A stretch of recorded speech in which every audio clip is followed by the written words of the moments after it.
والله ما انتشرت الدعوة السلفية في هذا العصر القريب وفي غيره إلا على أيدي أناس علماء حكماء يتمثلون بمنهج الرسول عليه الصلاة والسلام ويطبقونه قدر الاستطاعة فنفع الله بهم، وانتشرت الدعوة السلفية في أقطار الدنيا بأخلاقهم وعلمهم وحكمتهم.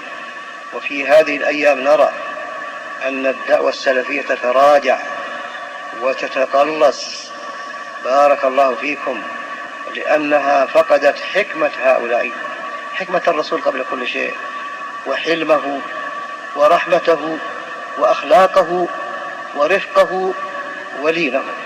والله لقد شتمت عائشة يهودية فقال لها رسول الله: يا عائشة إن الله يحب الرفق في الأمر كله.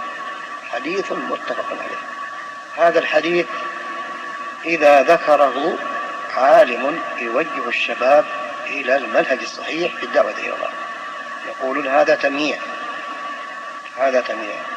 إذا ذكرت الحكمة والرفق واللين والحلم والصفح التي هي من ضروريات الدعوة إلى الله تبارك وتعالى، ومن العوامل التي تجذب الناس إلى الدعوة الصحيحة فيدخل الناس في دين الله أفواجا، يستخدمون التنفير، رغم أن الرسول يقول: إن منكم منفرين، يسروا ولا تعسروا وبشروا ولا تنفروا. يا إخوان، هؤلاء لا يدركون، وإلا فوالله يلزمهم أن يصموا الرسول بأنه ميت، والصحابة وعلماء الأمة بأنهم ميتون. يلزمهم على هذا التشدد العنيف المهلك الذي أهلك الدعوة السلفية، يلزمهم أن يكون الرسول نفسه الذي يدعو إلى الرفق والحكمة واللين يكون هو ميتا. استغفر الله، والله لا يريدون هذا ولا يقصدون، ولكن لا يدركونه. فعليهم الآن أن يدركوا ماذا يترتب على هذه الأحكام، نحن والله نجاهد ونناظر ونكتب وندعو إلى الله عز وجل، فيعتبرون ميين لا نقول حكمة ولين ورفق. لما رأينا أن الشدة أهلكت الدعوة السلفية ومزقت أهلها فماذا نصنع؟ فقلت: يا أخوة، لما نرى نيران تشتعل نجي نصب عليها بنزين خلت تزيد اشتعالا، وإلا نأتي بهذه الأمور التي تطفئ هذه الحرائق. بارك الله فيكم. فأنا اضطررت، وهذا واجبي من قبل اليوم، وأنا أقولها من قبل اليوم، لكن ركزت عليها لما رأيت الدمار، رأيت هذا البلاء. أقول: عليكم بالرفق، عليكم باللين، عليكم بالتآخي، عليكم بالتراحم.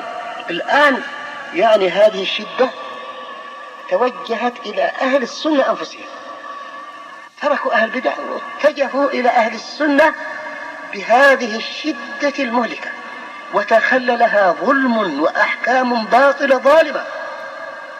فأحياكم ثم إياكم أن تسلكوا هذا المسلك الذي يهلككم ويهلك الدعوة السلفية ويهلك أهلها.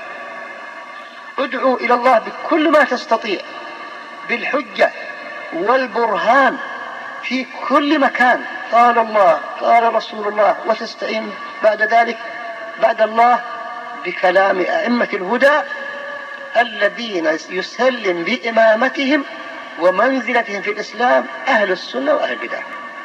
خذوا هذا. وأنا أوصي الإخوان يروحون أفريقيا ولا يروحون في تركيا ولا في الهند ولا في غيرها، والله أقول: قال الله قال رسول الله قال فلان من الأئمة الذين يحترمونه. تروح أفريقيا تقول: قال ابن عبد البر قال مالك قال كذا. أين العقائد الفاسدة؟ لما تأتي بكتاب الله وسنة الرسول وتأتي بكلام العلماء يمشي لك ينقد لك. هذه حكمة. لكن لما تأتيه بس أنت من عندك، بس أنت في الميدان وحدك، ما حد يقبل منك.